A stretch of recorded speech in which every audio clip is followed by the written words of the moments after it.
Let's wait. Let's see. Are we live? Yes, we are. You're on the mic. Oh, let's see. We're live online. You can't say we're ready. Say we're ready. I'm gonna share. I like to wait a little bit. For what? We're silent. Now it's awkward. You're live on the radio. City, we're ready right now. I'm sharing. I'm waiting. Let's see people. We're alone on the radio. Oh, there you go. There's two people there. There's people online as well, though. No. No, I'm saying on the website. Oh.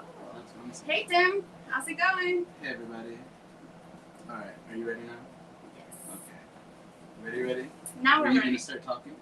Yeah. Hi y'all. Here we go. We're back. Hey. I don't like to talk to like an empty space. So. Day one.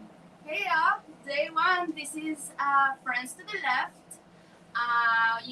We named the show yesterday, and this is what y'all liked. We did a voting.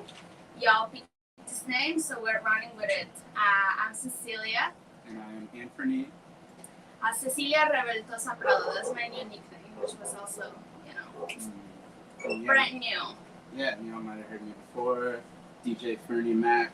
That is the moniker I'm going under over here. Yeah, so, a little bit overview of the show. We're friends. Mm-hmm. We're also organizers, and we're on the ground for, the majority of our week talking to low-wage workers. And, we've been grappling with different ideas as to, hey, Fern, like, what do you think we should be doing? How can we organize more effectively?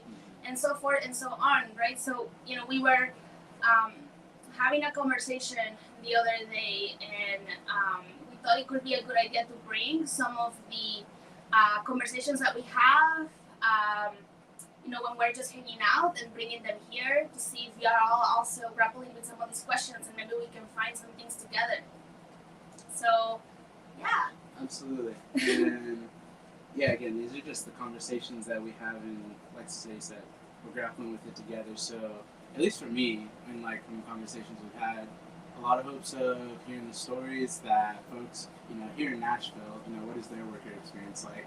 And I feel like these things are going to push, beyond Nashville. This is stuff going on with, across the country. So, thank you all. Yeah, but tell us a little bit more though. Where are you, Fern? Where are you here? I am Anthony. That is my given name from my mother. Shout out to Miss Welch. Lucy out there in Florida. That is where I'm from, Florida. But yeah, Anthony Welch. I go by Fern for short because Anthony sits right there in the middle of the name.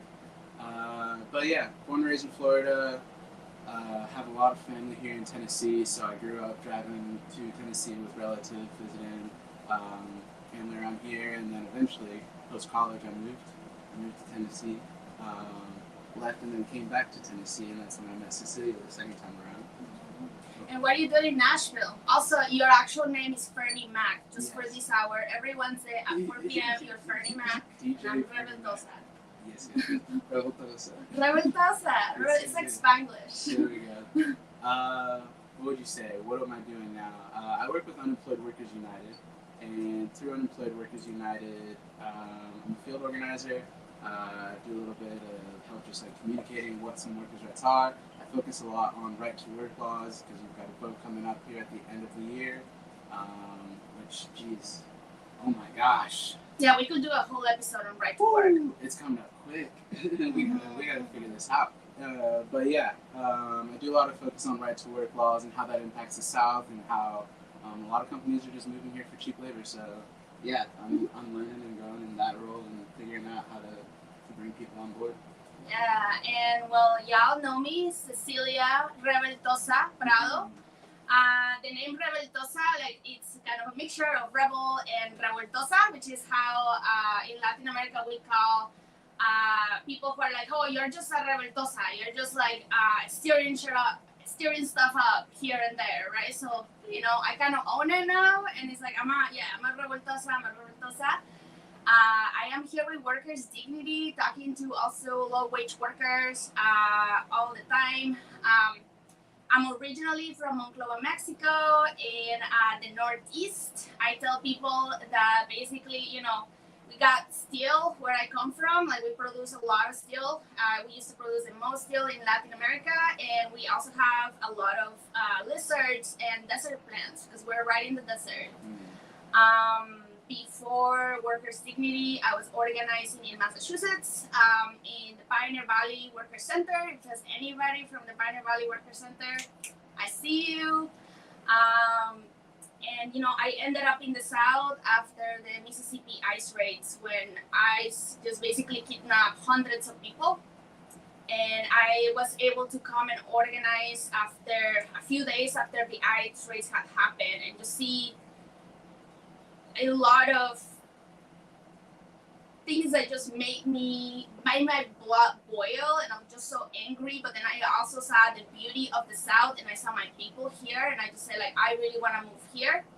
I am done in Massachusetts. I want to come to the South and organize, and that just kind of manifested. So I have been a Workers' Dignity since 2019, and it's been an honor. So, yeah. Wow. So again, this is our first episode. Cecilia and I, or Rebeltosa and I, here on Friends to the Left. So I'm gonna throw out an option out there. Would you rather go into this next question, or would you rather take a little song and take a little quick moment to review? Yeah, let's take a little song. Which song do you have for me? This one, you know this one. You laugh every time we play this song. Oh yeah. Here you guys go. Is it Whitey on the Moon? This is Whitey on the Moon by Joe Scott Heron. Everybody, this is Rebeltosa and DJ Fernie Mac, live on 104.1 here in Nashville, Tennessee. I love this song. And we love y'all. Thank y'all for listening. Oh. My mom is also watching. It was inspired. My mom's also. It was inspired. Yeah, you're doing great. You really killing it. But I'm still live. I love this song. Why do you love it? You're listening. Do you want to start off on this next one? Let's do it. I'll be cool if I get a little helpless like this. Alright, done with my sister Nell with Whitey on the Moon. Her face and arms began to swell, and Whitey's on the moon. Alright, done with my I can't tell Dr. Bill. Whitey on the moon, Whitey's on the moon. Her face and arms 10 years from now, I'll be Whitey's on the moon. Whitey's on the moon. I can't tell Dr. Bill. Whitey's on the moon. Whitey's on the moon. 10 years from now, I'll be Whitey's on the moon. I can't tell Dr. Bill. Whitey's on the moon. 10 years from now, I'll be Whitey's on the moon. Jackson's taking my whole damn check.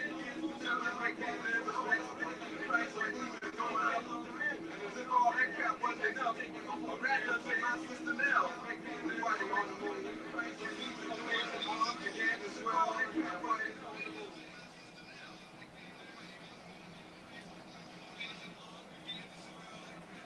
I forgot to say, we're also live on WDYO. I don't know why, but it's like doubling up.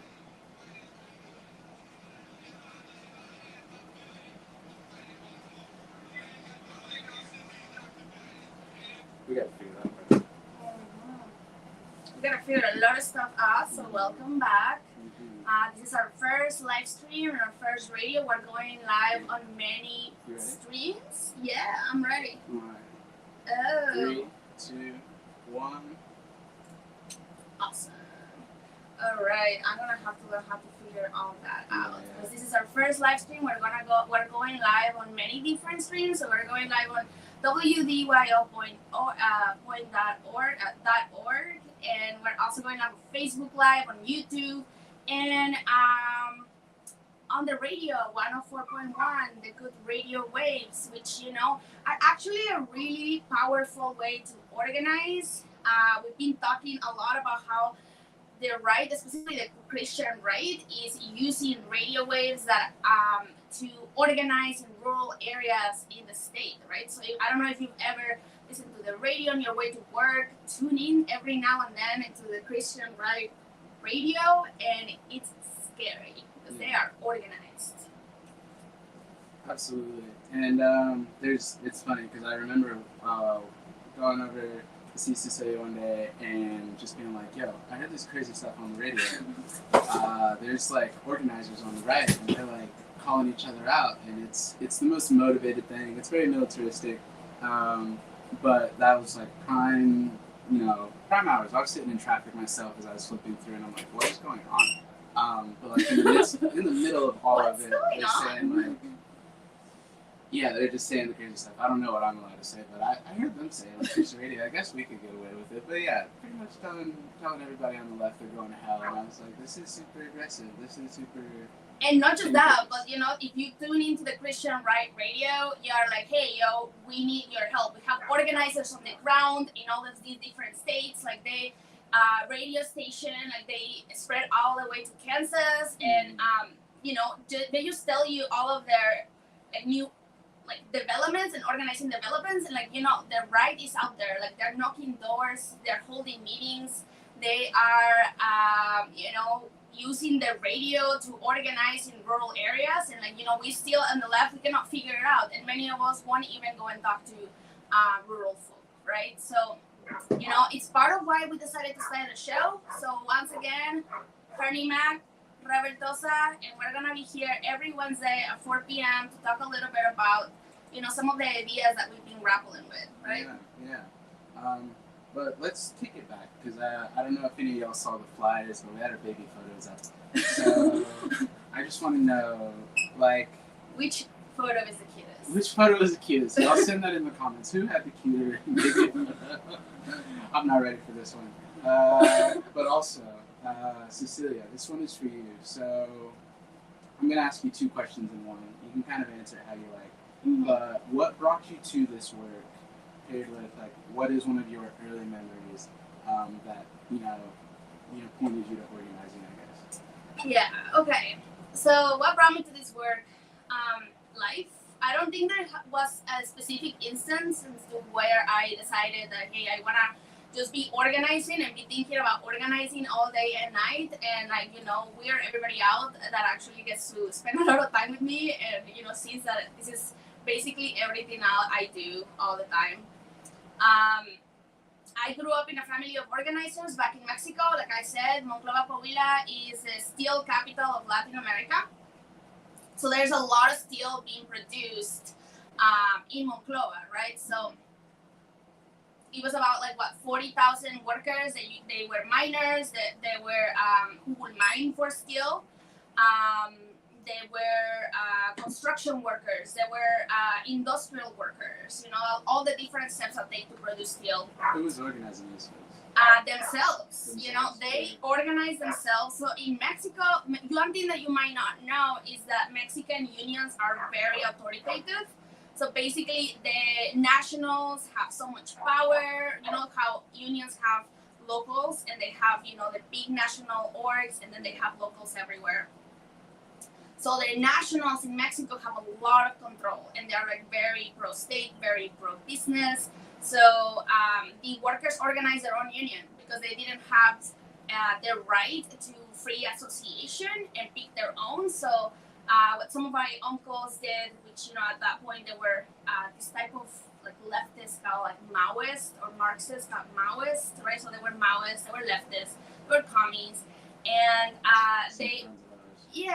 they organized themselves, they occupied their union, and then they started to take control, a little bit of control, as much as they could. But I didn't get radicalized till I came to this country, and I started seeing how a lot of, my people, specifically the people that look like me, that are poor and have had less advantages, even though I thought, I grew up poor, I grew up working class. I am, I say I'm Rebeltosa from the barrio because that was, I was from the barrio, right? I was working class, of indigenous descent, but, once I came to this country, I also saw so many different things and so many folks that came. I never crossed the desert, for example, and I got to spend a lot of time with undocumented folks here in the United States. I've been undocumented myself. But, just the experiences that came to the United States and just see different ways of addressing change were definitely very eye-opening for me. And I fell in love with a worker center called Pioneer Valley Worker Center and how they did. That was in Massachusetts. Yeah. At that point, I had gone through a lot. I had gone through a domestic violence situation. I had gone out of it. I experienced racism in academia, in other places, but I started I had an internship with the ACLU, and it was good work, but something wasn't right. We will go to the detention centers, and then we will, fill out intakes and talk to so many different people in detention. Yeah. You will meet connections. You will, get to know a little bit about their lives, and then, you will bring it back to the lawyers. And I think. Sorry to cut you off there, but did this organizing at all look like what you remember seeing growing up? Or is there something that you saw growing up that you wanted to bring to the organizing that you were doing here instead? There was not something that I would name growing up. It was just most of it didn't feel right. It just didn't feel right. I didn't have the words for it. I didn't name it. I was like, oh, this is exactly what's wrong with these. Yeah. But I just know that we talked to so many different people, and at the end, I think I was there through the several months that I was with that project at the SLU. We took a couple cases only. Okay. And I was like, and what happened to all the other different intakes? You just say, bye-bye, we cannot help. Yeah. And I was like, okay, there's something wrong. But it was not until actually I came to the Pioneer Valley Worker Center where I was there. And it was the same folks that were at risk for detention, but they were planning campaigns. They were planning direct actions. They were organizing their workplaces. They were empowered, right? And I also saw this beautiful intergenerational space of the same working class, the same community members, Yeah. but actually building stuff and taking control of their destiny. So I was like, what is this? Where am I? This is it, right? And since then, Here you are. yeah. Nice. How about you? What got you into the movement? And then tell us your earliest story. I have one myself, but I feel like yours is better. So I'll I let got you it know. good. So, as I told you all earlier, I lived in Nashville some years ago, left and came back. But the biggest thing that got me into, I don't know, just admiring folks like MLK, Malcolm X, different civil rights activists, organizers who came before me, was just going to the public library downtown. They've got this room called the Civil Rights Room where you can watch documentaries and just all about the labor movement, the nonviolent protests that went down here in Nashville and throughout the South. But looking at them and looking at the intentions, the detail, the discipline that went into all of that, I was doing a lot of studying over there, and I was doing a lot of it by myself, which honestly, that was probably a very stagnant time. I was not actually outputting much in my community, but I was intaking a lot, so learning a lot.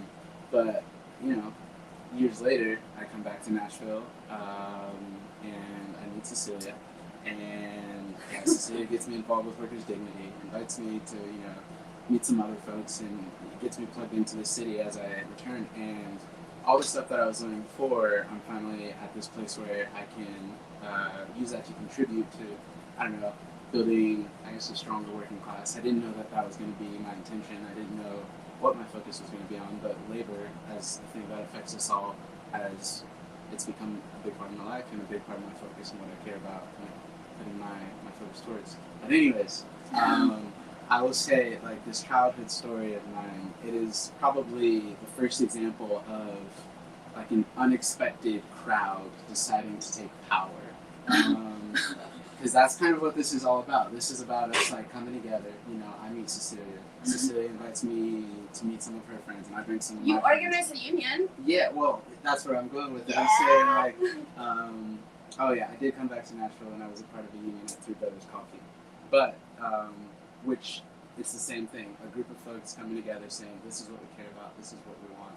How do we take this power and just, not even take power and use, some brute force, but acknowledge, this is what we need and present that to the boss. Because handling it one-on-one and individually doesn't really take us that far. But anyways, in middle school, we had this day where we were all pissed at this dude named Mr. Glover. Lunchtime sucked at 14 middle school. and we're in PE class, and we're like, yo, I think we need to do. It wasn't me. This wasn't my suggestion, but I was there in the planning. They're like, yo, I think we should have a food fight. And like before you know it, like 4 or 5 folks are like, yeah, that food sucks anyways. Yeah, let's do it. Because at this point, we just needed the administration to know, like, they weren't cutting it. They were kind of whack. Their attitudes towards us is like young black kids. We felt the negative energy they were, giving towards us. So it's like we're not getting respected anyways. We're seen a certain way anyways. We might as well. So we don't end up doing it the first day. But the very next day, word has spread even further. Like, yo, why didn't it happen yesterday? I would have been down. And then we're realizing like half the 8th grade class is down for a food fight. So in the middle of food fight. Yeah, food fight. It's silly. We're sitting in lunch, and we're looking across the table, across the room. Are you ready? And before you know it, like the biggest one of us, boom, throws this whole plate of mashed potatoes. Before you know it, food is going across the room. Somebody hit the dean that everybody hated in the back of the head. It sucks. I feel bad for that guy, but I guess he had it coming because he did not respect us. Anyways, post lunch, they had the whole 8th grade class in the same room, and we realized, like, yo, we put the fear in this person's heart. Like, this person had to acknowledge us as a unit. And even though we had to sit in this room for the rest of the day with a bunch of adults trying to intimidate us, like, we knew we had shook them, and we knew we had their attention. I wish I knew what I knew now, because who knows, maybe we could have asked for a better lunch or something. We could have used that power, used that time. But we're never going to have a meeting with our faculty like that. We would never.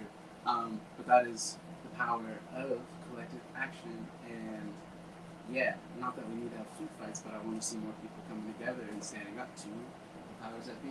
I love it. I mean, I love the examples of like middle school. Was it middle school? Yeah, it was middle school. Yeah, I love the examples. I feel like in middle school we start like rebelling. I have all my earliest examples of organizing start right there. Because like in elementary school, I mean, I was a little bit of a rebel in elementary school, or I've always been, right?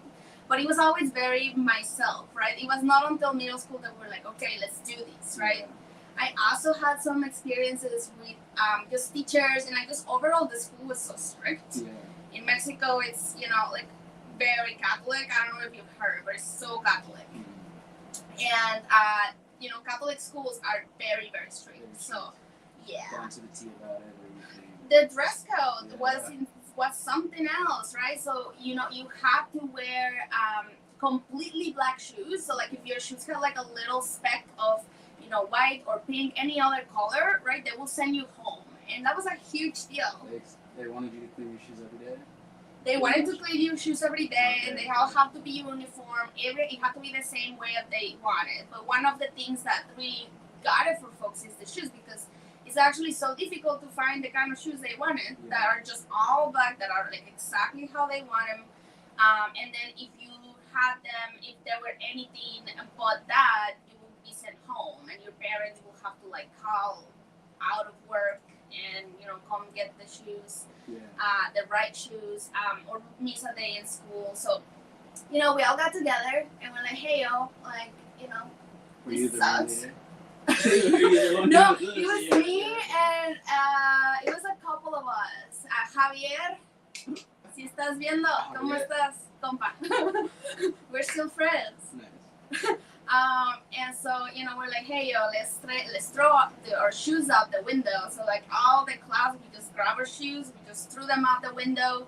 And nobody, like, we will do very similar things like that. And, like, every time, like, who was it? And we were like, we all were. Yeah, it was us. Yeah. It was we. And, I just feel like those kinds of stories of, like, kids organizing and rebelling together are so common that, like, what do you, like, I mean, I'm just thinking, like, what does that tell us about, the art of organizing and why, like, how to get it right, and not just, like, how to get it right, like, what about, like, what does that say about our nature, like, as human beings, right? Because I feel like we lose that ability, or many of us, like, lose the ability to, build that beehive that we need. What do you think, guys? I would say, like, that group in that food fight, like I told you, that was probably half of the 8th grade class, maybe 100 or so, maybe a couple hundred kids. But I don't think I had ever seen a group in unity that big since then. As we got into high school, we got, our groups got smaller. We cared a lot more about our individual wants and needs. We probably weren't sharing our discontentment or our frustrations. We were probably sharing that with only like a small handful of people. And that's like, I don't know where that begins. I don't know what starts the whole I have to go it alone. Because that's, I don't know where that begins. I wish I did, because I would point it out. But yeah. I feel like, I feel sometimes it is like, yes, definitely our nature, right? Mm-hmm. But also I think it can be, in the shame, of course, like you grow out more shame, and you like, as you get older. Mm-hmm. But also like those kids don't have to pay rent. Not many middle schoolers have to pay rent or worry about those kinds of things. Yeah. And so there's also that power dynamic that you don't have. That's actually a pretty good point, because as you get older, middle school, you don't have any responsibility. Mm-mm. You might, I don't know, my mom had me going home and doing chores, which at that point, like after school, I had to make the decision, hi friends, I have to go back and do this thing that my mom asked me to do. And like my individuality is like, I have a responsibility Mrs. that takes me Welch. away. Yeah, mom! I hope she's listening. Hey mom. Anyways, but yeah, maybe that is a part of us. Maybe that is a part of what makes us, separate those responsibilities that we have as individuals that we think we're, we're the only one. But You think twice, right? You think twice, and you're afraid of losing your job. You're afraid of not being able to pay rent. But I feel like you do it for so long, and you're afraid for so long that you completely forget how to do it. Sometimes if we don't practice the muscle, yeah, it's basically like any other kind of muscle. Like you just get atrophied. Describe that muscle a little bit more clearly. What is that muscle that needs to be exercised? You're the muscle of like collective action. That's our nature, right? Mm-hmm. Like we are social creatures, right? We are nothing but animals that have language, right? So, in order for us to learn anything, to feel fulfillment, to like actually live longer lives, like we need other people. We're not there in isolation, but we also lose abilities to communicate, to create that beehive mindset, as I'll say, like like a beehive. We all have to be on the same page, and that takes sometimes the right kind of communication. With some kids, it's like, hey, you down for the food fight? With adults, it might be like, hey, you cool about our wages? Like, should we like go all out right now or what? Yeah. No, I feel that because I feel like I definitely see it amongst sports teams. I see it amongst church groups. I see it amongst different clubs, sororities, fraternities in college and things like that. But there aren't too many things that are like forcing you to be okay with the collective dynamic. Like the older you get, the more you get to opt out of being a part of a club or being a part of a sports team. Getting ready for college, it helps you to have all these things on your resume. Yeah. But post college, it's like there's nothing forcing me to be working within a group dynamic. I also think we don't spend as much time with each other. Like when we're in school, like we're always with each other and having conversations, and like obviously you would rather talk to your friends, like make up games, like be in community than learning some of the schools, because I grew up with like attention deficit and whatnot. School was like definitely not my thing. I just didn't enjoy it. Same. Yeah, I tried to drop out of school and my mom was like, you're not. This is the pipeline. ADHD to organizing. But I'm serious. Like so many of us, especially like the way that standard education is set up, like kids are not enjoying school. Like they rather talk to each other, they rather plan food fights, they rather like throw their shoes out the window than actually like learn some of the material or standardize testing. So I also feel like that component of community, it's so hard sometimes to like form friends and to be able to have the time to talk to your neighbors when you're working all the time. Here, let's sit on that one for a little bit. But the song we're about to play next is called Let the Circle Be Unbroken. And if you're listening, drop your comment on the comment section and please share this Facebook Live. Let us know if you can hear well. This is our first episode, so we're trying things out. Mm-hmm. Yeah. Right.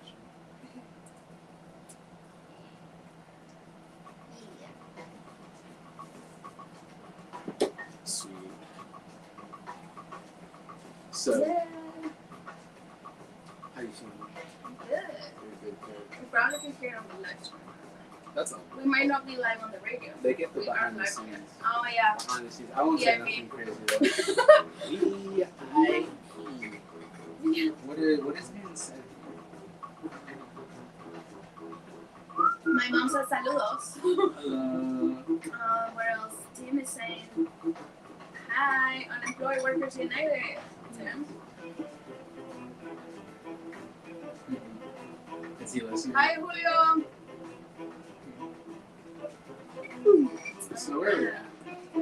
We're flowing right along. We got 20 minutes left. We want to play 2 songs. What do you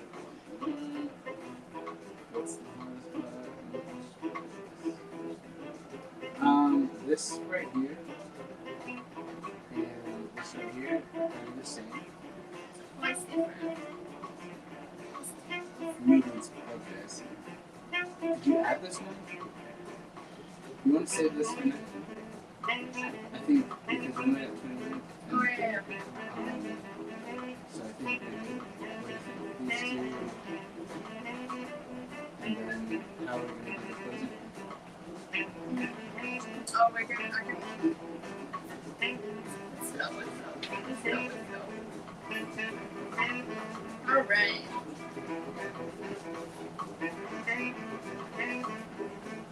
Can I get back? What are you going to say when we go back on? Hello. And then And then hello back again. alright. Last time you said we're going to start here, and then you went here, which is all good. I'll explain my rationale. I'll explain. I swear to God. Alright. I'm here for it, though. We are back. Let's get back. Let's get back. Alright.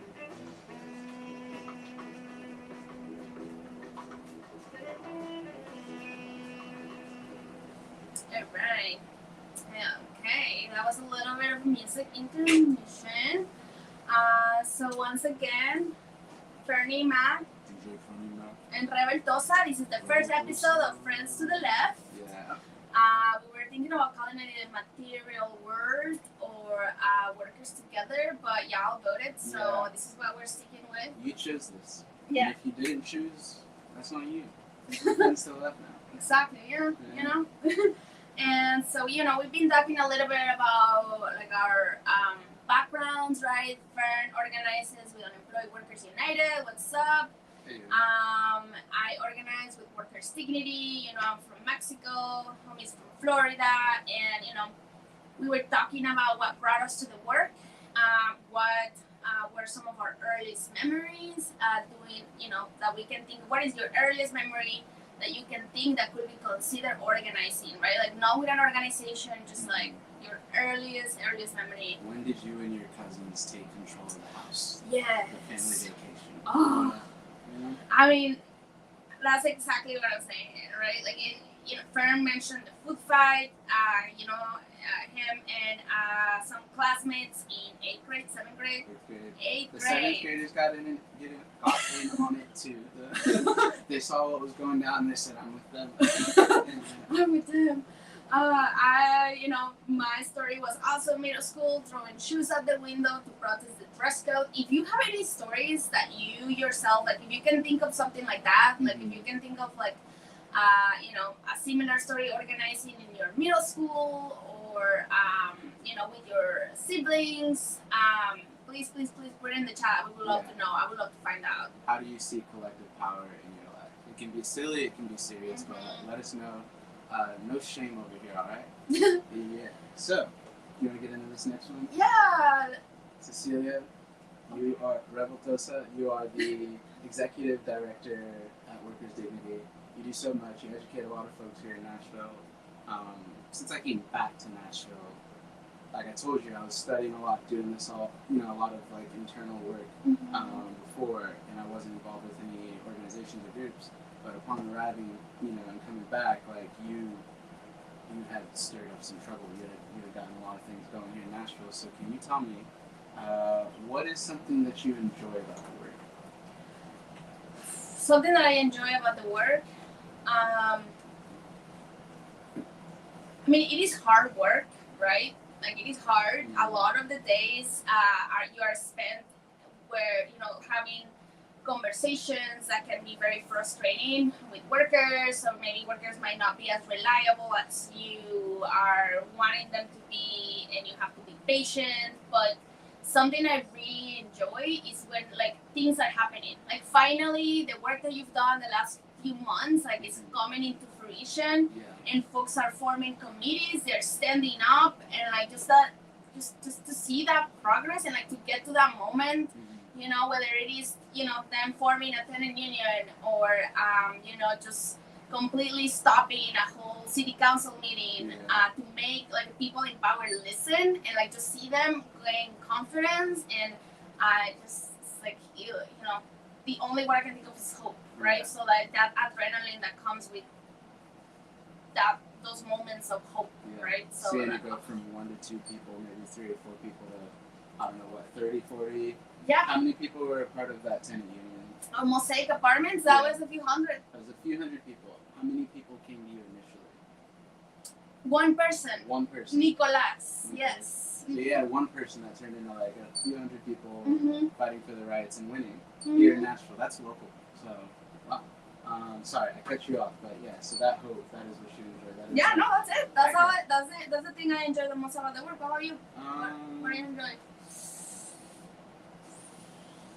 It is like a love-hate, not hate, but like a love, happy, sad dynamic of hearing people's story, hearing folks' stories, and like the things that come out of it to me are like one, that's like the muscle that I have to practice the most, is like active listening, intentionally listening, processing what folks are going through, not just, saying I'm being an empath or something like that, but like actually hearing what people are going through, understanding, like the impact it has on their life, but also the source of that, and having to process that. Like, okay, why are you dealing with this stress? Oh, your job is not paying you.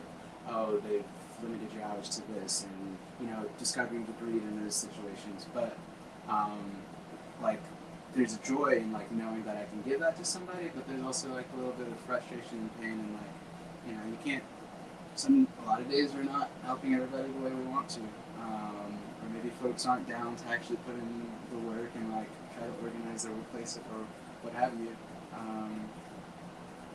But yeah, just being able to give that to people, I feel like when I offer that to folks, they acknowledge it, and then a lot of people are really curious about being that for others as well. I don't know if they think, maybe they don't want to be a part of the strategizing or the planning and everything, but there are people out here who want to just offer a loving ear. You give them a little bit of that, and they feel empowered in that. So that's probably my favorite part. That's where everything starts with listening, and it can be one of the hardest parts of the work. I know for myself, because I love to speak, and I just love to like just talk, and sometimes going into tangents, and like you're very passionate, but it's all about when you're actually like organizing on the ground, you actually have to shut up and to start processing, because you cannot build power if you're just like speaking all the time. Like you need to be able to build a campaign of the things that people are feeling. Like it has to be our campaign. It's not just one person's, right? And what's the hardest part about the work for you? Hardest part. I think maybe 10 people can come into a room and say they've got to wage that issue, and that is like the thing they have in common. Their boss or business has stolen their wages. But there might be 10 different perspectives on how to go about that, or some folks carry a lot of shame, carry a lot of like, oh, I didn't do well in school or something like that. This is what I get, and people feeling like they deserve, the struggle. They see a low wage job as deserving of manipulation or something like that.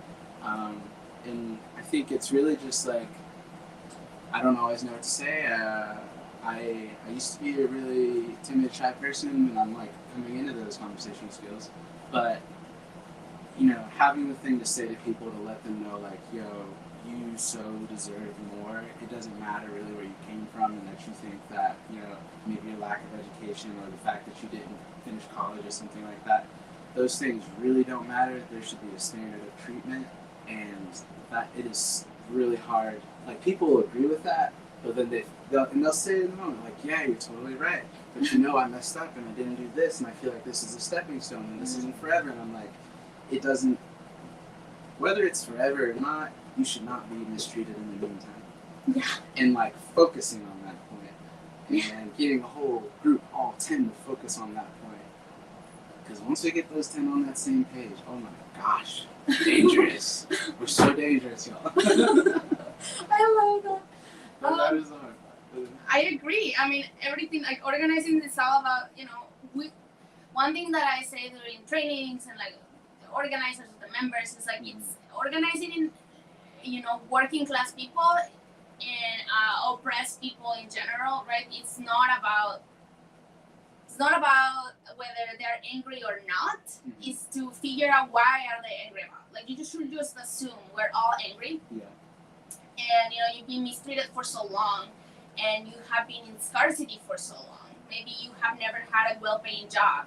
You've never had those things that you really deserve. So, like, you are pissed, and you suppress that anger, and but it's there. And like, part of it is to sharpen it, to open it, to discover it, and to raise expectations. We gotta stop saying it is what it is. It is what it is. I got robbed. It is what it is. I didn't get paid. It is what it is. It is what it is. No, it's not that way next week. It's not what it is. Yeah, it's not what it is. It ain't right. It shouldn't be what it is. It's like, it shouldn't be what it is. I should be doing better, right? Like, raising those expectations, and that's the biggest part. Because once your expectations are raised, it doesn't matter if you organize in your apartment complex or in your work. Like, you're gonna translate that, because now you know how to build power. You know how to flex that muscle, and you're gonna demand more from your landlord, from your boss, from anywhere, right? So, we're gonna be talking about stuff like this and grappling. I think what is the hardest part for me? Keeping it constant, keeping it going, keeping the energy. I feel like you're the most consistent. It's hard though. It's not easy. It's not. I'm not You like. work every day. Yeah, it's like, What is the constant part? Are you talking about the urgency, the attitude? Because I don't know. We can show up every day. Like, what's the part that needs to be held constant or consistent? Honestly, it's just I love people, and I believe so hard in the fact that workers together can do anything. Like, workers together can beat the boss. Workers together can beat the odds. Can beat fascism, right? Like, I know that. Like, politically, I'm there, but there's so many things that get us in the way to actually building that solidarity. And folks have so much trauma, and they come into the work with so much trauma, and we reactions of trauma, and just navigating through the different scenarios, whether it's having people, like, how do we facilitate spaces where there's actual dialogue happening, to which many of my people, as much as I love them, they can be very frustrating, right? And from that to, like, how to talk to each other. Oh, and then just like random things that just happen. People you're organizing, because you're organizing low wage workers, and like, sometimes they lose their housing. Sometimes they, sometimes they are, they go to jail. Sometimes they, all those different things. And you're like, okay, I'm a worker organizer. Like, I am not, I don't know how to move it, how to make everything happen. So just having, just this scarcity that some of our folks can experience or the stuff that they can get into can be draining. Yeah. To just having to navigate. Yeah. These life experiences are kind of the takeaway from the consistency for sure. I definitely, one thing I love about Workers WD, it's down here in South Nashville off of Nolensville Pike, but once a week there's Workers Night. And every Workers Night you have a group of people coming in. Maybe they've got wage theft, maybe they've got, workers' compensation, maybe there's a tenant union brewing. I'd love to see it. I'd love to see another one. But anyways, in the midst of all that, you have a bunch of people working on, whatever they're going on in the moment. But then there's like this intro time of like, hey, I'm so-and-so from this place. But then you get some time to eat at the end. You get a little bit more time to communicate with folks. And typically, like, you go around at the end and everybody shares what their next steps are. So, like, you're kind of like passively asking for some accountability. Like, hey, y'all, we all showed up this week. This is what we found out today. And the next week I need to find out such and such details. And then assuming we're all going to report back the next week. But that community building, that moment of, I don't know, I feel like that is one of those things that sustains that consistency that you're talking about there. Workers Night's a fire, and it's just the oldest program in the organization. If you're a worker that experienced wage theft or workers' comp, right, issues, that you can come in. Wage theft is like what we've done for the longest time. So, wage theft is not a crime in Tennessee. So you kind of are your own. It's not a crime. It's not. It's not. I mean, the law. What are the laws, right? Who makes the laws? Who enforces the laws, right? Like, yeah, we could talk about it. But, so wage theft is not a crime. So lawyers don't really take the cases that our members come in for, like your last paycheck, right? Like many of them are owed like 2 paychecks, which to them is the difference between being able to pay rent or not, right? But for a lawyer, that's just not enough. This sucks. Majorly. I think what is that saying that's been going on? I'm low-key cut you off, sorry, but like we're all, if you're making around the survival wage here in Nashville, which is about $17.60, like you're probably 2 to 3 paychecks from being homeless. Yeah.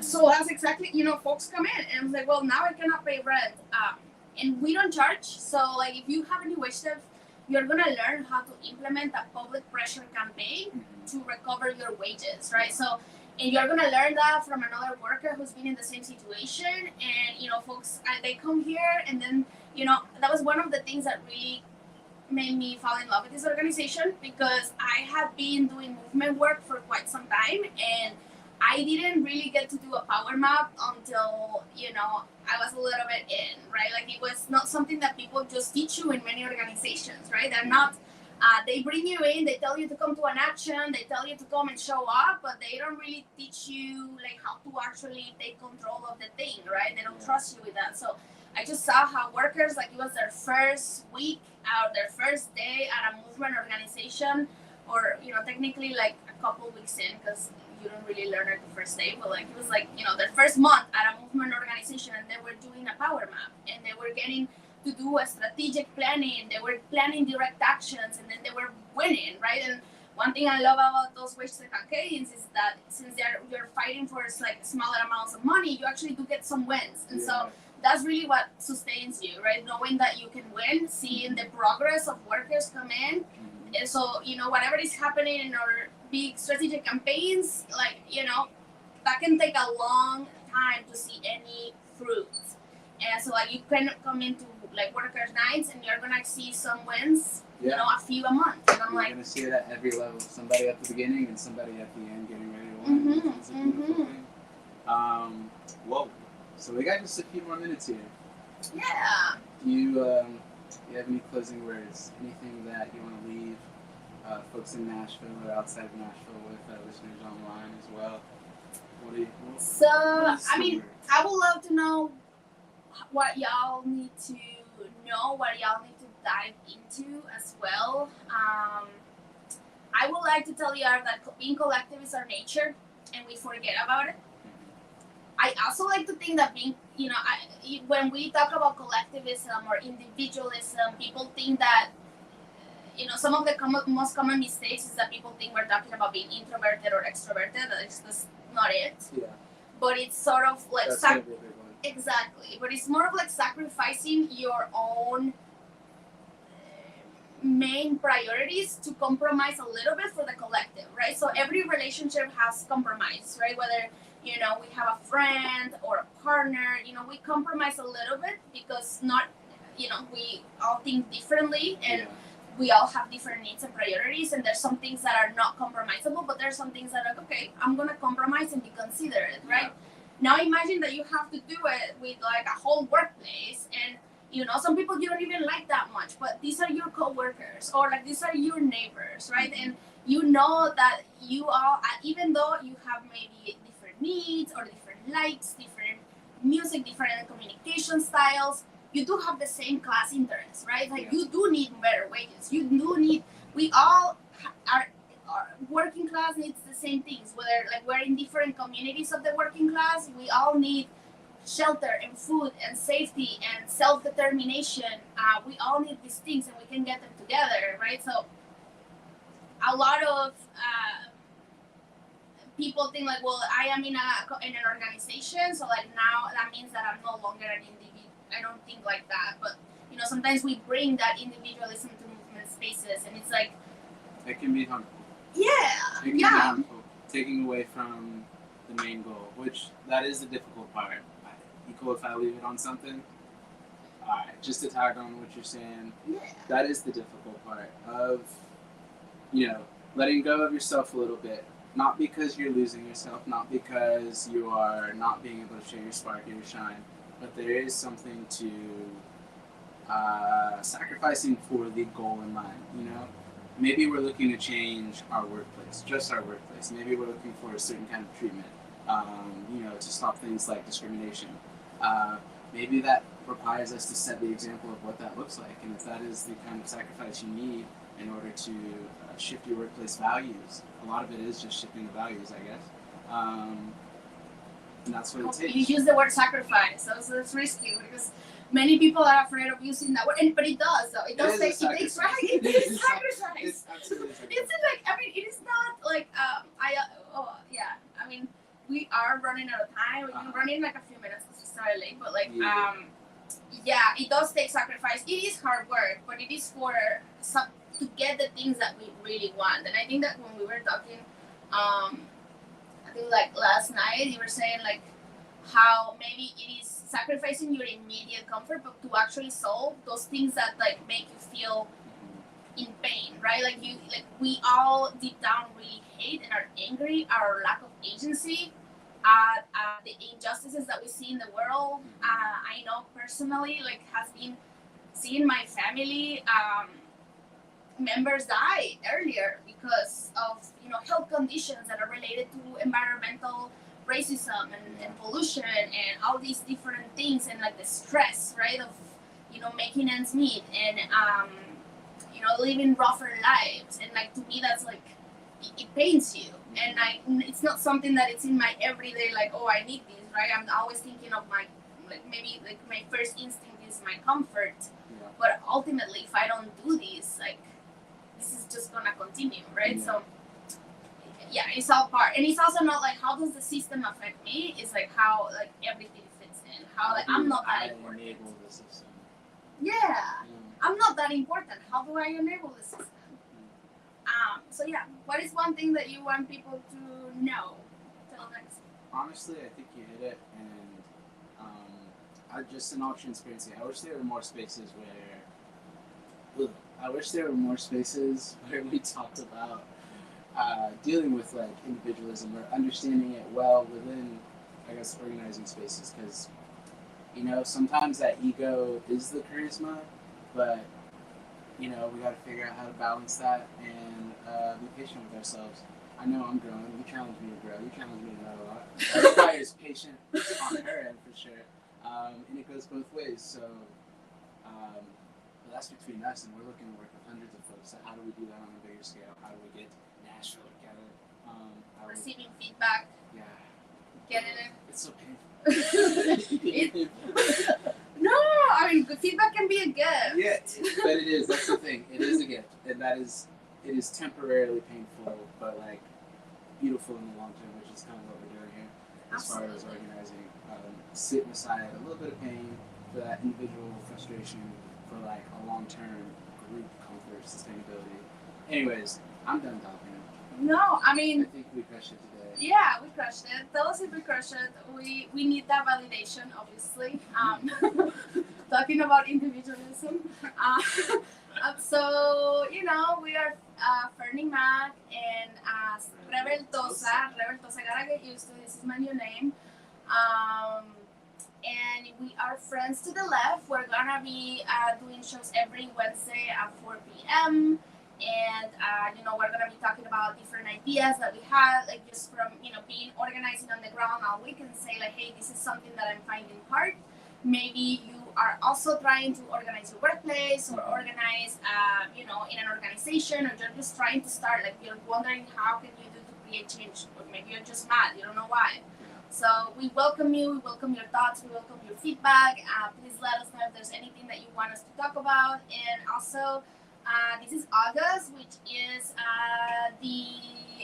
we're in the middle. Well, we just started a grassroots fund drive at Workers' Dignity, which are very important. At the beginning, when I came into the work, one of the things that I found the hardest is asking people for money, and I hated it. And I hated the grassroots fund drive the first year that I was the first grassroots fund drive that I was with at Workers' Dignity, but I started to realize how important it was, right? When you start seeing the restrictions of different grants, right? So, for example, did you know the Catholic Charities gives grants to